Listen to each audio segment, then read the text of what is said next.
اپنے والدین کی عزت کرو. یہاں کا بڑھاپا بڑا خوفناک ہے کہ اولادیں چھوڑ جاتی ہیں اور ماں باپ ٹوائلٹ جانے سے بھی عاجز ہوتے ہیں. اپنی ماں کی دعا لو, اپنے باپ کی دعا لو. میرے نبی نے فرمایا, ہاں عمر, میرے بعد ایک آدمی آئے گا, اس کا نام ہوگا اویس, اور وہ کرن کی شاخ سے ہوگا. اس سے دعا کرانا. علی آپ بھی, عمر آپ بھی.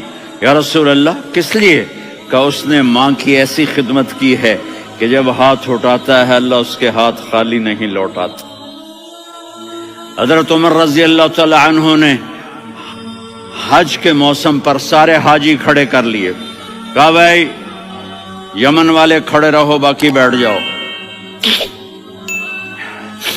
تو بیٹھ گئے. پھر فرمایا کہ یمن والے بیٹھ جاؤ, قرن والے کھڑے رہ جاؤ. تو ایک آدمی کھڑا رہا. کہا تم قرنی ہو؟ کہا جی ہاں. اویس کو جانتے ہو؟ جی میرے بھائی کا بیٹا ہے, لیکن تھوڑا پاگل سا ہے, آپ کیوں پوچھ رہے ہیں؟ حضرت عمر نے فرمایا وہ نہیں, تو پاگل ہے. کدھر ہے؟ کہا جو اونٹ چرانے گیا ہے ادھر عرفات کی طرف. تو آپ نے حضرت علی کو ساتھ لیا اور دوڑ لگائی سواری پر. دیکھا تو اویس کرنی ایک کیکر کے نیچے نماز پڑھ رہے تھے اور اونٹ چر رہے تھے. تو جب انہوں نے دیکھا کہ دو آدمی آ کے بیٹھ گئے تو انہوں نے نماز شارٹ کٹ کر دی. تو حضرت عمر نے پوچھا کون ہو بھائی؟ کہا جی میں مزدور ہوں. کہا تیرا نام کیا ہے؟ کہا جی اللہ کا بندہ. کہا رے بھائی تیری ماں نے تیرا نام کیا رکھا ہے؟ اس نے تو نہ حضرت عمر کو دیکھا تھا نہ علی کو. وہ کہنے لگا بھائی تم کون لوگ ہو میرا انٹرویو کرنے والے؟ یہ تو میں اپنی زبان میں کہہ رہا ہوں. تو حضرت علی بولے کہ بھائی یہ ہیں امیر المومنین عمر بن خطاب اور میں ہوں علی بن ابی طالب.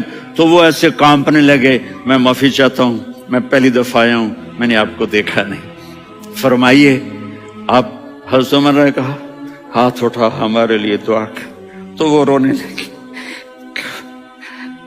آپ نبی کے صحابی, میں عاجز مسکین, میں دعا کروں؟ میری اوقات ہے میں دعا کروں؟ کہاں, ہمیں ہمارے نبی نے فرمایا تھا اویس آئے تو دعا کروانی ہے. عمر اور علی جیسی ہستیوں کو دعا کے لیے کہا جا رہا ہے. پیچھے تہجد ہے نہیں, جہاد ہے نہیں, علم ہے نہیں, نماز ہے نہیں, روزہ ہے نہیں, زکوٰۃ ہے نہیں, خیرات ہے نہیں. کیا ہے؟ ماں کی خدمت, ماں کی خدمت, ماں کی خدمت. میرے نبی نے فرمایا لوگ جنت میں چلیں گے, اویس چلے گا. جب گیٹ پر پہنچے گا تو اللہ کہیں گے اویس کو پیچھے ہٹا دو, باقی اندر چلے جاؤ.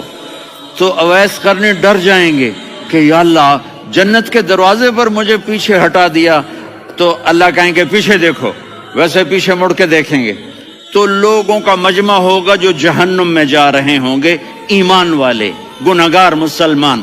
تو میرا اللہ کہے گا اویس اپنی انگلی کو پھیرتا جا, جس جس پر تیری انگلی پڑے گی تیری تو فیل سب کو جنت میں ڈال دوں گا. یہ ماں ہے, صرف ڈالر ہی سب کچھ نہیں ہے, یہ ماں ہے. میرے نبی نے فرمایا تیرا باپ تیری جنت کا سب سے بڑا دروازہ ہے. اگر تو نے باپ کو ناراض کر کے موت پائی تو تیرے لیے جنت کا دروازہ کھل نہ سکے گا. یہ باپ کا مقام ہے.